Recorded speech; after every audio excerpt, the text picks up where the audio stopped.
उसकी।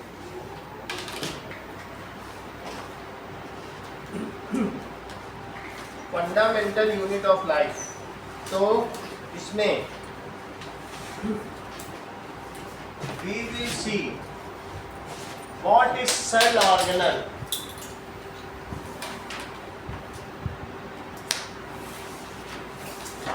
That is tiny organs present inside cell are called cell organelles.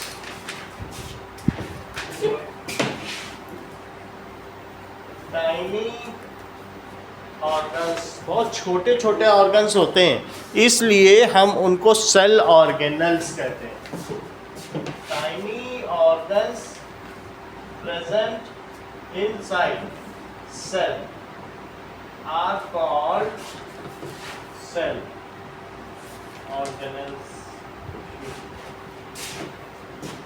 इसका मतलब है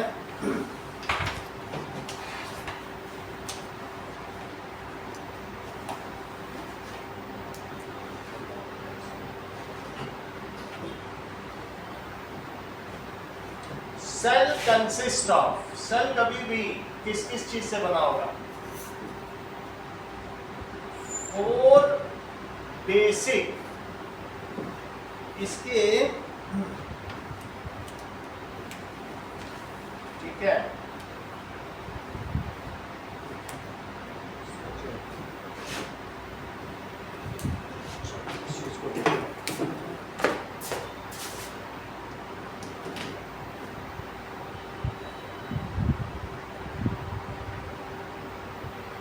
is cell membrane is cell organelle.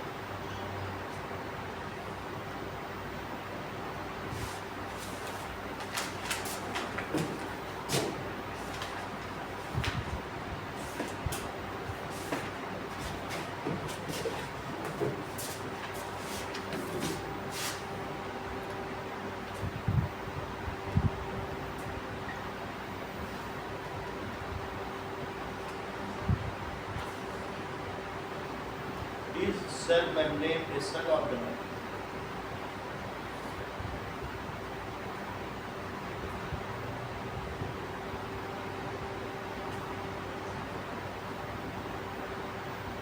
ठीक है, इनसाइड सेल में जो होगा उसे क्या कहेंगे? सेल ऑर्गेनल कहेंगे। इतनी बात समझ में आ गई?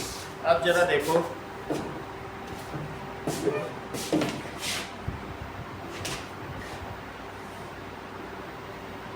is nucleus a cell organelle? चलो, जो अंदर में प्रेजेंट है वही सेल ऑर्गेनल है, जो बाहर में है वो सेल ऑर्गेनल नहीं है। न्यूक्लियस सेल ऑर्गेनल है, लेकिन सेल मेम्ब्रेन और सेल वॉल सेल ऑर्गेनल नहीं है। ठीक है, तो चार चीज से बना होता है। 4 स्ट्रक्चर्स कौन कौन से हैं? पहला है सेल वॉल हो सकती है, सेल वॉल सब में नहीं होती है, सेल वॉल प्लांट में होती है जो ऐसे टूट जाते हैं, उनमें सेल वॉल होती है, हम लोगों में नहीं है, हम लोगों में कुछ भी ऐसे नहीं हो रहा है। तो सेल वॉल हो सकती है, बैक्टीरिया में भी सेल वॉल है, प्लांट में भी सेल वॉल है। किसमें पाई जाती है बोलो? बैक्टीरिया में पाई जाएगी, प्लांट्स में, और किसमें यदि पाई जाएगी? फंगी, मशरूम, फंगी, इन सब में पाई जाएगी। तो 4 चीजों से मिलकर बना है। और दूसरा क्या है बोलो? Plasma membrane in all cells. Plasma membrane, ये देखो, इस तरीके की जो मेम्ब्रेन होगी जो डबल वॉल्ड होती है उसे क्या कहते हैं?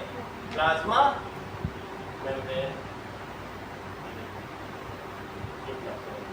वैसे देखिए, कभी कभी इस तरीके का भी आपने प्लांट का स्ट्रक्चर देखा है जो हनीकॉम्ब होगा। तो हनीकॉम्ब स्ट्रक्चर में ये सेल वॉल है जो बाहर दिखाई गई है, और अंदर में जो यहाँ दिखाया गया ये क्या है बोलो? Plasma membrane. और ये क्या है? सेल। तो इसमें सेल वॉल कैसे दिखाई? इसमें ऐसे दिखाई जाती है। आप अपने बुक में प्लांट सेल को देखेंगे तो उसमें ऐसे बना हुआ, तो ये चीज क्या बनी हुई है? Cell wall. सही है, this is cell wall. Cell चार चीजों से मिलकर बना है। एक तो सेल वॉल, और दूसरा क्या है, प्लाज्मा मेम्ब्रेन, तीसरा क्या है, cell membrane in all cells, ये तो ऑल सेल्स में होती है। तीसरा होता है साइटोप्लाज्म, जिसमें सब चीजें रहती रहती। बैक्टीरिया में भी साइटोप्लाज्म होता है। बैक्टीरिया का स्ट्रक्चर देखा था, उसमें छोटे छोटे राइबोसोम्स रहते रहते हैं। साइटोप्लाज्म होता है कि नहीं होता? तो तीसरी चीज क्या है बताइए, जो यहाँ तैर रहा है, that is cytoplasm.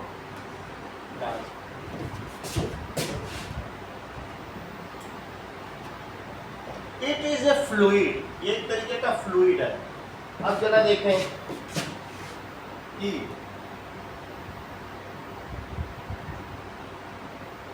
Is cytoplasm cell organelle,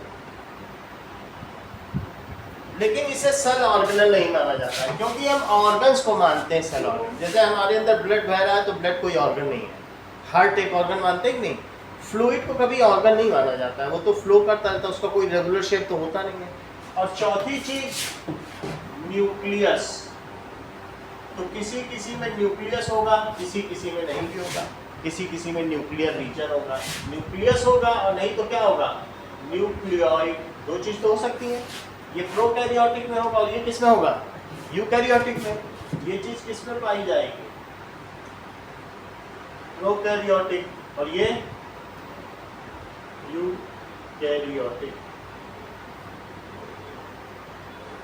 इस तरीके से चार बेसिक स्ट्रक्चर्स हैं। इसके अलावा न्यूक्लियस एक सेल ऑर्गेनल है। तो सेल ऑर्गेनल और कौन कौन से हो सकते हैं? एक तो हमने देख लिया न्यूक्लियस हो सकता है, और क्या हो सकता है, माइटोकॉन्ड्रिया हो सकता है। इन सब के अब हम फंक्शन समझेंगे। दूसरा सेल ऑर्गेनल क्या होगा, माइटोकॉन्ड्रिया। तीसरा क्या होगा, दैट इज, ये देखिए, तो ये तो माइटोकॉन्ड्रिया हो गया। न्यूक्लियस को कौन सराउंड करता है बताइए, एंडोप्लाज्मिक रेटिकुलम, वो भी एक सेल ऑर्गेनल है। चाहे रफ एंडोप्लाज्मिक रेटिकुलम हो, चाहे कुछ भी। तो तीसरा है एंडोप्लाज्मिक, प्लाज्मा का बना है यानी फ्लूइड का। और रेटिकुलम का मतलब है जालक, जैसे भूल भुलैया ऐसा। अच्छा, एक ये चीज दिख रही है, इसका नाम बताओ। ये गोल्जी बॉडीज, ये भी है। इसके अलावा एक बिल्कुल सही, दैट इज, ये क्या चीज हो सकती है, लाइसोसोम। इसमें डाइजेस्टिव एंजाइम है, ये भी लाइसोसोम। अच्छा, इसके अलावा एक ग्रीन कलर का भी हमको कुछ दिखता है ऐसा, जिसमें इस तरीके से रेड या रोटी टाइप स्ट्रक्चर होगा, स्ट्रोमा। तो दिस इज प्लास्टिक। प्लांट में एक बहुत बड़ा स्ट्रक्चर होता है जो बिल्कुल, जिसमें चीजें स्टोर रहती हैं, उसे क्या कहेंगे, वैक्यूल, खाली जगह, उसे क्या कहेंगे, वैक्यूल। ये सभी सेल ऑर्गेनल्स हैं। जरा देखें, हमारे पास एक प्लांट सेल है, प्लांट सेल में, और एक एनिमल सेल भी है। तो प्लांट सेल में सेल वॉल है, ये देखो, ये सभी यूकैरियोटिक है। यूकैरियोटिक में क्या होता है, सभी चीजें होती हैं, सेल ऑर्गेनल्स प्रेजेंट होते हैं। प्रोकैरियोटिक में तो न्यूक्लियस ही वेल डिफाइन नहीं है। बैक्टीरिया का तो तुमने देख लिया था ना, बैक्टीरिया में कुछ पाया जाता है क्या, बैक्टीरिया में कुछ नहीं है। ये देखिए, तो इसमें अगर हम सेल ऑर्गेनल के नाम पे देखें तो कुछ भी नहीं है, बस न्यूक्लियोइड है, और इसके अंदर राइबोसोम तैर रहे हैं, और कुछ नहीं। तो ये प्रोकैरियोटिक सेल है, यानी कैरियन जो भी प्रो, जिसमें भी बना, कैरियन का मतलब न्यूक्लियस होता है, न्यूक्लियस से बनने से पहले वाला सेल। और ये यूकैरियोटिक का मतलब है न्यूक्लियस से बनने से बाद वाला सेल। फिर यूकैरियोटिक सेल दो टाइप का होता है, एक प्लांट सेल और एक एनिमल सेल। सेल खुद दो टाइप के हैं, एक प्रोकैरियोटिक और एक यूकैरियोटिक। यूकैरियोटिक कितने तरीके का? प्लांट सेल में देखो, फिर मल्टी सेलुलर और यूनिसेलुलर में जाएंगे। अच्छा, प्लांट सेल में देखो, तो प्लांट सेल में कुछ चीजें हैं तो तुमको हमें लिस्ट करके बताना है कि इसमें न्यूक्लियस कहाँ पर है और इसमें न्यूक्लियोलस कहाँ है, उसके अंदर है। इसके अंदर में तुमको क्या दिख रहा है? दैट लुक्स लाइक, इसके अंदर में देखोगे तो क्या है? न्यूक्लियोलस है कि नहीं? न्यूक्लियोलस में क्या चीज बनती है? राइबोसोम। क्या बनता है? राइबोसोम ही जब इस पर बैठ जाएगा, येलो कलर का होता है। इसके अंदर मैंने क्या बताया बताओ? न्यूक्लियस के अंदर क्या है? अभी डायग्राम भी देखेंगे। न्यूक्लियस के अंदर क्या है बोलो? न्यूक्लियोलस। इसको लिखो न्यूक्लियोलस। और न्यूक्लियोलस से क्या चीज बनती है? राइबो। अभी देखना वीडियो में दिखाएंगे तो ऐसे येलो येलो इसमें से बनता हुआ निकलेगा और यही जाके किस पे बैठ जाएगा? एंड अगर मान लो इस पे बैठ गया, किसी पे बैठ जाता है किसी पे नहीं बैठता है, तो जिस पे बैठ जाएगा उसका क्या नाम होगा और जिस पर नहीं बैठेगा उसका? सही है। अच्छा, ये रफ है, रफ ER, और जिस पे नहीं बैठा वो कैसा है? Smooth ER। Rough endoplasmic reticulum क्या करता है? अनवी बताओ क्या चीज बनाता होगा? प्रोटीन। क्या बनाएगा? Makes protein. और स्मूथ क्या बनाएगा?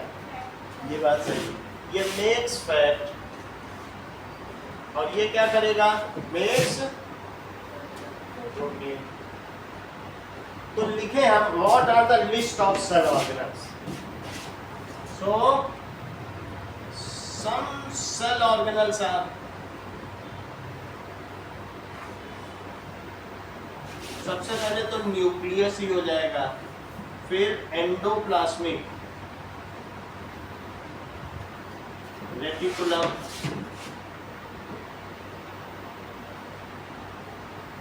Mitochondria,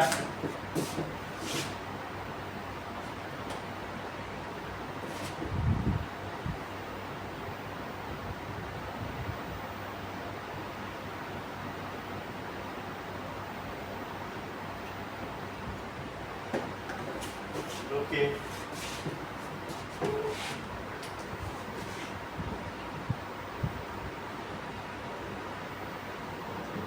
Then Golgi apparatus,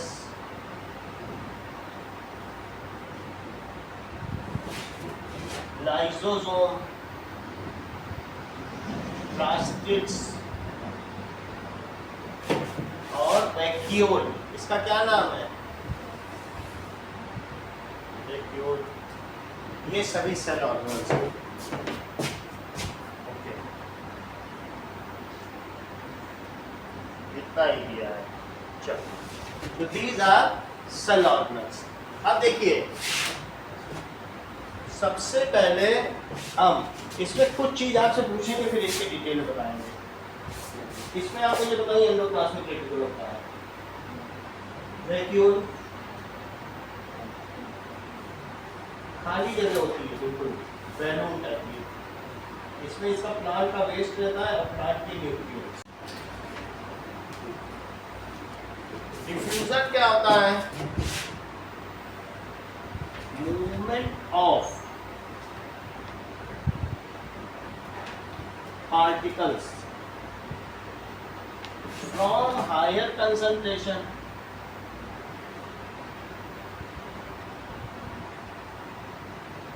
to lower concentration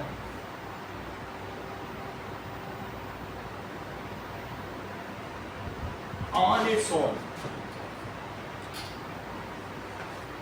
is called a diffuser.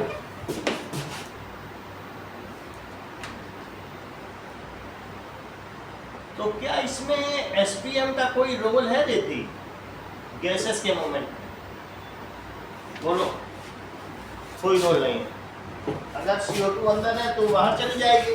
The concentration of CO2 is more inside cell, क्योंकि जब हम लोग सांस लेते हैं हमारे अंदर तो CO2 होती है, बाहर निकालते हो कि नहीं? तो इस तरीके से। और कंसंट्रेशन ऑफ O2 कहाँ ज्यादा होती बताओ? बाहर में, वो हम ले लेते हैं, तो वो अपने आप सिंपली डिफ्यूजन के थ्रू अंदर चली जाएगी, CO2 बाहर चली जाएगी O2, ये डिफ्यूजन से हो जाएगा। सही है। देखो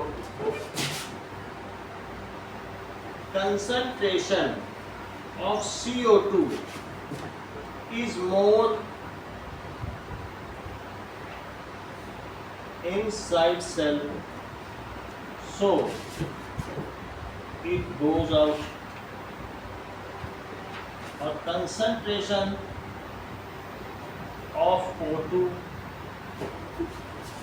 is more outside cell, so it comes in, या diffuses in.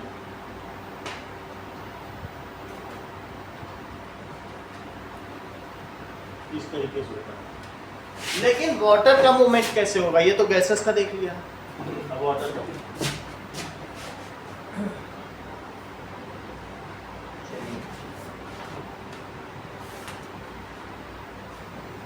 देखिए अब लास्ट पैराग्राफ देखो, इसमें कह रहा है water also obeys the law of diffusion. ऐसे लिखा है, पढ़ो। Water also obeys the law of diffusion, जरा चेक करें। So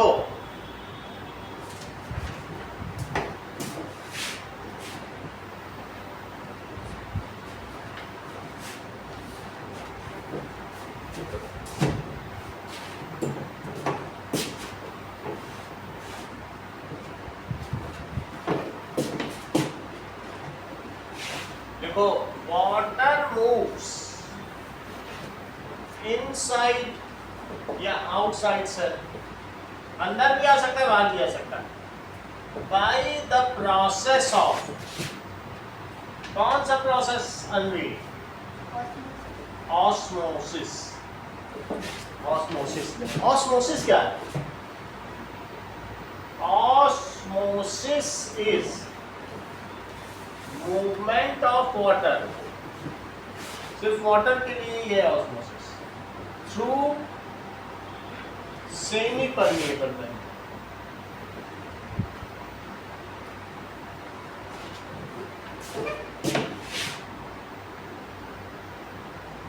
from higher concentration of water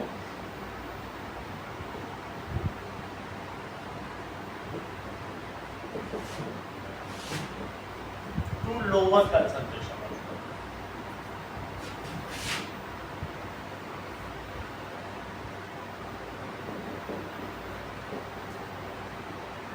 अब ये देखो, जैसे तुम्हारे घर में खीरा हो, ककड़ी हो, ये सभी सेमी परमेबल मेम्ब्रेन है। ये सब सब्जियां जितनी होती है उसकी एक फाँक ले लो, आपने खीरे की ले ली, एक तरफ पानी भर दो, ये वाटर है, और एक तरफ सिरप, शुगर सिरप, चाशनी भर दो, तो ये बताओ कौस्तभ, यहाँ पानी ज्यादा है कि यहाँ ज्यादा है? वाटर कंसंट्रेशन कहाँ ज्यादा है? जहाँ वाटर है, और सिरप में तो थोड़ा ही पानी होगा। तो इस, और ये क्या है जो खीरे की आपने फाँक ली, cucumber, that is semi permeable membrane. हर सब्जी में सेमी परमिएबल मेम्ब्रेन है। तो जब सब्जी वाला पानी डालता है तो पानी अंदर चला जाता है कि नहीं? सब्जी में, सब्जी हरी भरी ताजा टाइट रहती, तो पानी यहाँ से इधर मूव कर जाए, ये वाटर मूव करे। और इस प्रोसेस को क्या कहेंगे? Movement of water from higher concentration of water to lower concentration of water through semi permeable membrane is called osmosis. फिर से देखिए, मान लीजिए आपने एक रेजिन, किशमिश को पानी में डाल दिया, तो इसके बाद भी सेमी परमिएबल मेम्ब्रेन। तो अब क्या होगा बताओ? बाहर पानी ज्यादा है कि अंदर? किशमिश के अंदर वो भी है, वो भी अंगूर था, कभी सूख के किशमिश बन गया। तो आप मुझे बताइए, ये यहाँ पानी ज्यादा है कि इसके अंदर ज्यादा है? क्योंकि इनसाइड तो सब पानी उड़ गया ना। तो ये धीरे धीरे आप देखोगे कि पानी इसमें भर गया, और ये क्या बन जाएगी? ग्रेप बन जाएगी, अंगूर बन जाएगी। इस चीज को क्या कहेंगे? पानी, वाटर का मूवमेंट इनसाइड हो गया कि नहीं?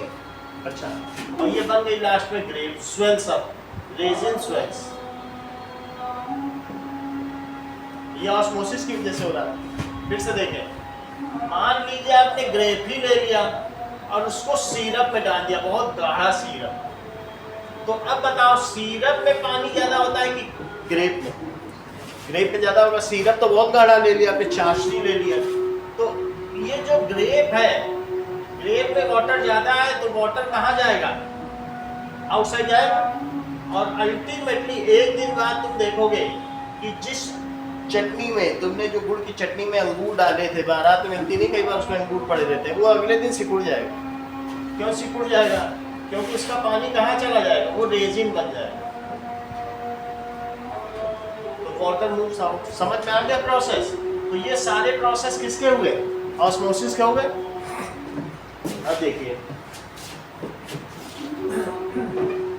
Osmosis is also a kind of diffusion. ये diffusion का ही एक टाइप है. However, it takes place through semi-permeable. ये diffusion ही है. Osmosis क्या है? Is a type of diffusion which takes place through SPM. अब देखिए, हम लोगों की जो बॉडी होती है उसमें रेड ब्लड सेल्स होती हैं, और जो रेड ब्लड सेल्स हैं उसमें भी बहुत कुछ होगा, हीमोग्लोबिन होगा, जिसकी वजह से उसका कलर है, वो वाटर का भी परसेंटेज है। रेड ब्लड सेल ऐसी होती है और छोटी होती लेकिन सेफ है। तो ये आरबीसी है। अब हम क्या करें बताइए? अगर आपने आरबीसी लिया, ये ऐसी होती है रेड ब्लड सेल्स, और ये 1 लीटर वाटर और प्लस 9 ग्राम कॉमन सॉल्ट NaCl, तो ये जो तुम सोल्यूशन बनाओगे उसका और इसके अंदर वाटर का कंसंट्रेशन सेम। तो अब इसमें जितना पानी बाहर जाएगा उतना ही अंदर आ जाएगा, कोई नेट मूवमेंट ऑफ वाटर नहीं होगा। क्योंकि इस चीज को क्या कहते हैं? इस चीज को कहते हैं, कभी तुमने ये पढ़ा है कि उनको आईवी चढ़ रहा है। आईवी चढ़ने का मतलब 1 लीटर पानी में 9 ग्राम नमक बना तो यही चढ़ाया जाता है। बॉडी में पानी की कमी हो जाएगी तो इसी को कहते हैं इंट्रावीनस सोल्यूशन, जो वेन्स में डाला जाता है। ये किसका कंपोजिशन है बोलो? Intravenous solution. इसी को क्या नाम दिया गया? आईवी। ठीक है? तो मेरा कहने का मतलब है, देखो, if water concentration outside the cell and inside the cell is same, then there is no net movement of water. Water तो आएगा जाएगा, लेकिन नेट मूवमेंट कुछ नहीं होगा। जितना 2-4 बाहर जाएगा उतना ही अंदर आ जाएगा। And such solution is called isotonic solution. इस solution को फिर क्या कहोगे? Isotonic किसके रिस्पेक्ट में? सेल के रिस्पेक्ट। सही है? तो ये solution क्या कहलाएगा बोलो? Isotonic solution। 3 तरीके के solution है, isotonic, hypotonic, hypertonic। ठीक है? वो तीनों चीजें यहाँ पर 1 2 3 करके लिखी, वही हम लोग पढ़ रहे हैं। 1 2 3 लिखी कि नहीं लिखी? 1 2। तो आइसोटोनिक सॉल्यूशन क्या हुआ बताइए? Solutions are of 3 types. ठीक है?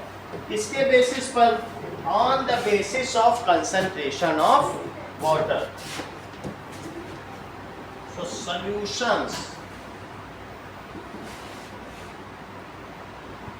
outside cell is of 3 types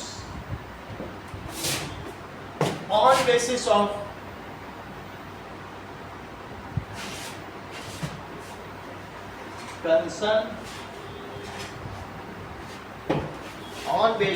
concentration of water।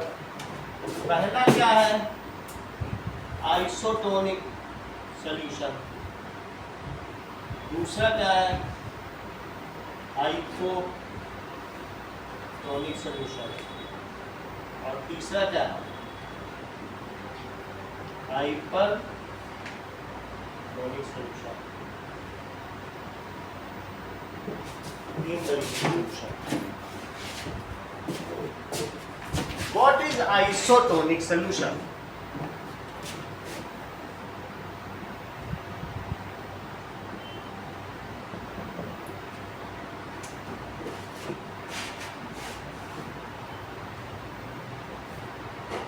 If concentration of water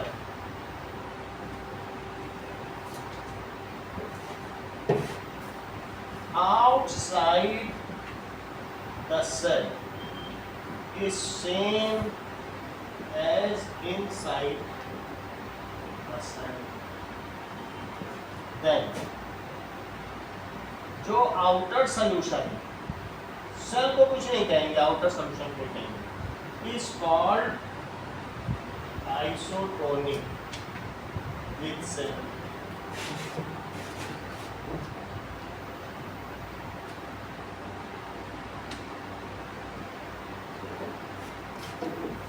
In isotonic solution, no net movement of water takes place. पानी आएगा जाएगा तो, लेकिन 4 पार्टिकल बाहर जाएंगे तो 4 अंदर भी आएंगे, क्योंकि दोनों जगह सेम कंसंट्रेशन।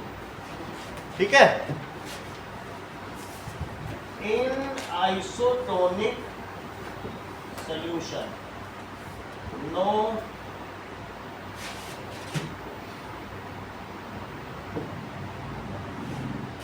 of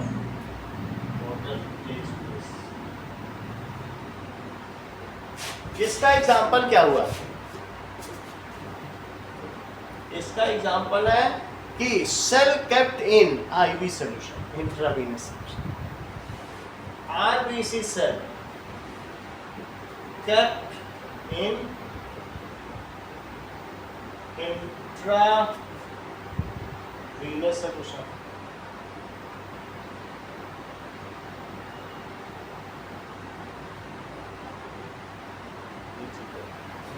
अगला है हाइपोटोनिक सॉल्यूशन। हाइपोटोनिक सॉल्यूशन क्या है?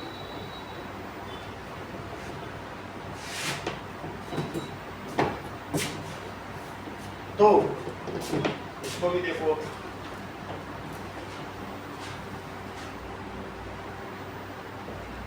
हाइपो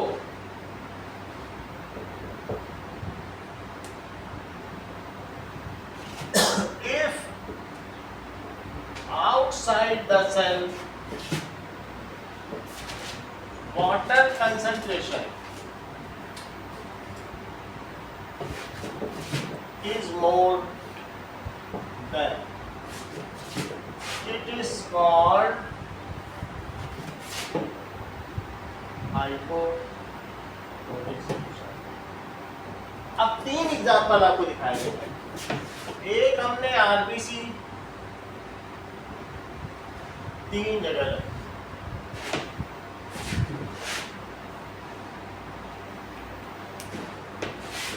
इसमें 1 लीटर प्लस 5 ग्राम सॉल्ट है, और इसमें 1 लीटर प्लस 9 ग्राम सॉल्ट है,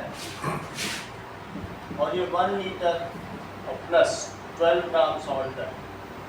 तो क्या आप मुझे बताएंगे इसमें हाइपोटोनिक सॉल्यूशन कौन सा है?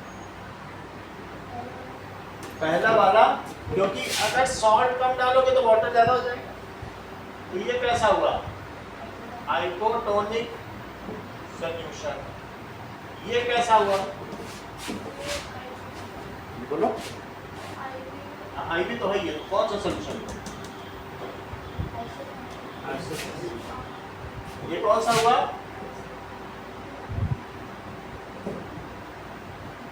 और ये कौन सा हुआ, हाइपरटोनिक। अगर हाइपोटोनिक सॉल्यूशन है तो उसमें वाटर इनसाइड आ जाएगा, क्योंकि बाहर पानी ज्यादा है, एंड इन हाइपोटोनिक सोल्यूशन, जो फर्स्ट कैटेगरी है वो वही है, देखो उसे हाइपोटोनिक तुम्हारी बुक में मिला। In hypotonic solution water moves inside the cell, hence cell swells up. और स्वेल्स अप को क्या कहते हैं? हीमोलिसिस। इसी सेल के फूल जाने को क्या कहते हैं? हीमो। समटाइम्स अगर पानी बहुत ज्यादा अंदर आ गया तो क्या होगी बोलो? सेल फट जाएगी। At sometimes it result in turgor. इसे क्या कहेंगे? फटने को क्या कहते हैं? अगर अंगूर को पानी में रखे रहो तो देखते हो उसके ऊपर जहाँ मुंह उसका फट जाता है। क्यों फट जाता है? इतना पानी अंदर आ गया कि फट ही गया। कभी घर में फुला के देखना, वो फट जाएगा ऊपर से। सही है? तो क्या होगा? In hypotonic solution water moves inside cell, क्योंकि बाहर पानी ज्यादा है, आपने नमक ही कम डाला है। तो जो ये सॉल्ट है, इसका सॉल्ट का कंसंट्रेशन इसके अंदर के कंसंट्रेशन के इक्वल है, तो इसमें आइसोटोनिक का कम सॉल्ट डाल दोगे तो फिर पानी में जाएगा। देखो, in hypotonic solution water moves inside cell and cell swells up. Swelling of cell, ये देख लो, ये वही category. Swelling of cell kept in hypotonic solution is called hemolysis। क्या कहते हैं? सेल का फूल जाना, कोशिका का हाइपोटोनिक सोल्यूशन पे रखने पर फूल जाने को क्या कहते हैं? हीमोलिसिस। देखो, swelling of cell which is kept in hypotonic solution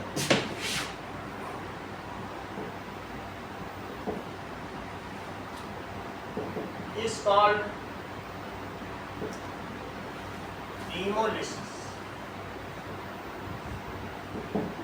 Sometimes कभी-कभी ऐसा भी हो सकता है, सेल में बर्स्ट, फट भी सकती है, या इट इज कॉल्ड टर्जर।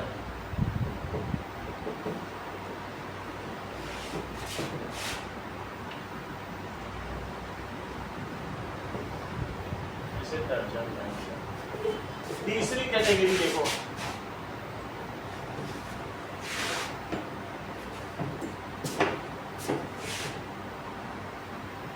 ये जो यहां दिखाया गया, ये यही चीज है।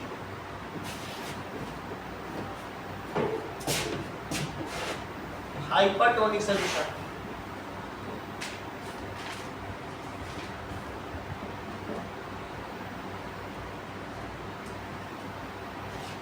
now if outside cell water concentration, अगली सेंटेंस कंप्लीट करो। Water concentration is lower than हाँ, the concentration inside cell is lower than water concentration। सिर्फ कंसंट्रेशन नहीं लिखना है हमेशा, वाटर कंसंट्रेशन।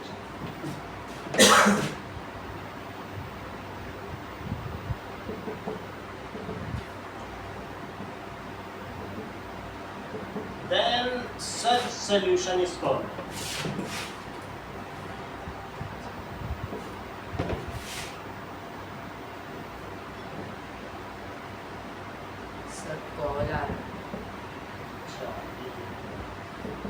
उस सोल्यूशन को क्या कहेंगे? हाइपरटोनिक सोल्यूशन कहेंगे। अब देखो, हाइपरटोनिक सोल्यूशन में क्या होगा? अगर बाहर पानी कम रखोगे तो कॉस्ट ऑफ क्या होगा बताओ? अंदर पानी ज्यादा रखो और बाहर पानी कम रखो, बाहर सिरप रख दो और ये ग्रेप है, तो क्या होगा?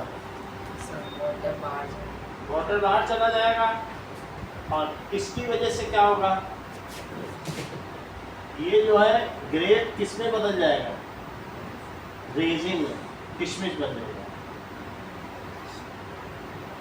ये चीज है। if water concentration outside the cell is less. देखो इस चीज को, तो this results in, इसमें क्या हो रहा है बताइए, this results in movement of water from inside the cell to outside the cell and cell shrinks. Cell क्या हो जाएगी, shrinks, and this is called plasmolysis. इसको क्या कहेंगे, ठीक है.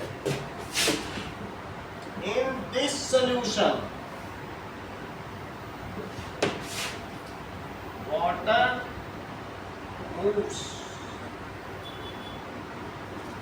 out from cell, moves out हो जाएगा, and cell shrinks. Shrinking of cell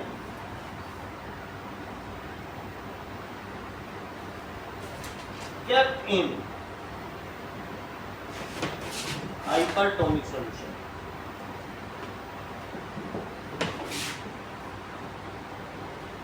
Is called plasmolysis.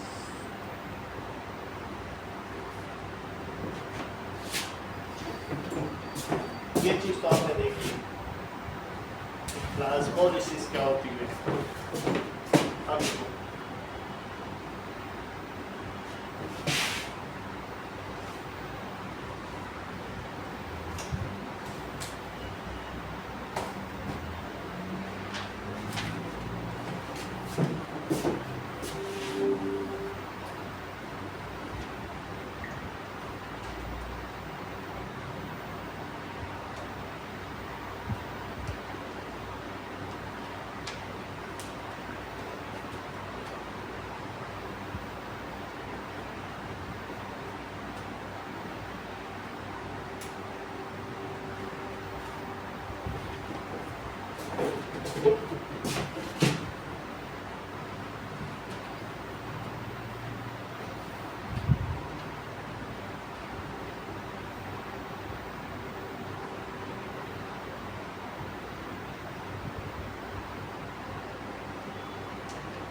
बात होगी.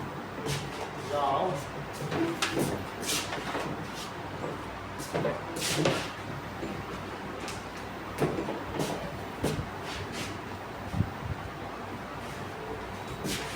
देखो